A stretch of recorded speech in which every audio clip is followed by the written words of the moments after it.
I'm Tim Taschner. I'm a director at the agriculture practice for alliantgroup, and I'm here with a really special guest today.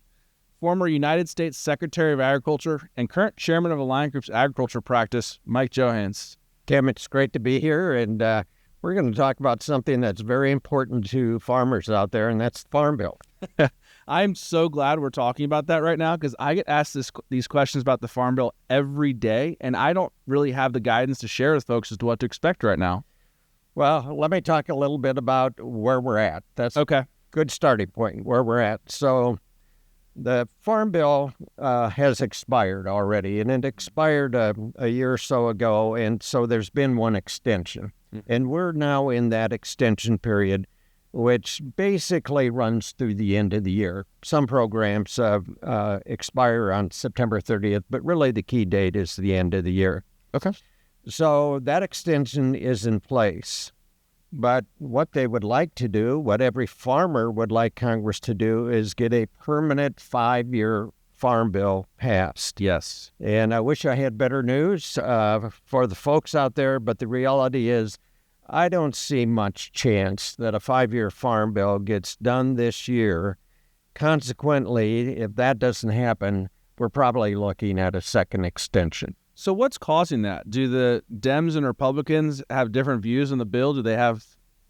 Well, you've kind of hit the nail on the head with that question.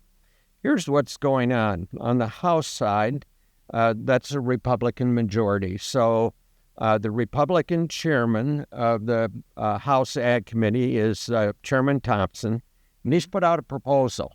A very extensive proposal on what he thinks should be in the next 5-year Farm Bill.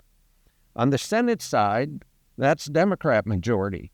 And the chair of the Senate Ag Committee is a woman by the name of Debbie Stabenow, very, very competent person. Mm-hmm. She's put out her proposal, and they're different in some very, very key areas. There's similarities. I don't want to underplay that.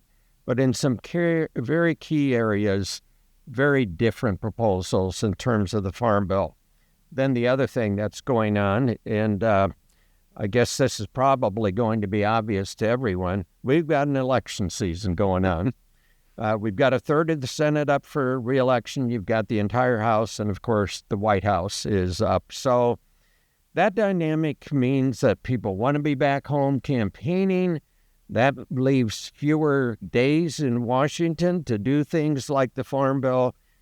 That all just complicates things, and you've got some partisan things going on, and although typically that's not a huge issue, this year it is an issue when you come down to trying to get a Farm Bill done. So I could understand how the folks in D.C. have a few different things going on right now and on their mind. I guess my question would be, what about after the election? There's still a little bit of time there to get a bill passed, no? Yeah, great question. Congress will come back into session probably the first Monday after the election in November. So from that time to the end of the year, there's a period of time that is referred to as the lame duck session. Yes, I've heard of that. So, yep, you've got the elections. They're done. We know who won. We know who lost. But the old members of the House and Senate come back into session. And by that, I mean the people who either decided not to run again or the people who lost their election, whatever. So some are suggesting, well, in that brief period of time, that's 6 weeks or so, why can't we get a Farm Bill done then? Mm-hmm.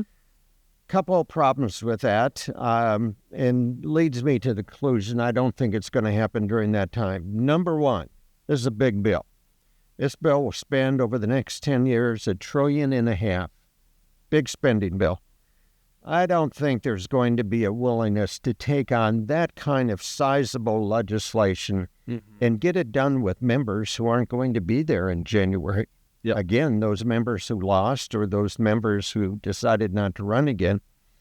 So I just think the complexity of that issue probably prevents it from happening, but I'll add one other thing. There's some things on the list that just absolutely have to be done, just have to be done. And I think that period of time is going to be used up. So to be hoping that somehow a bill comes out of the House, a bill comes out of the Senate, you get floor time, you get it debated, whatever amendments need to be done, and then you compromise the bills. I don't think it happens. I just don't think there's enough time. Okay. Well, then let me ask you this. Like I said, I'm getting these questions every day from different farms. What's the best way for them to get more educated on this creditor?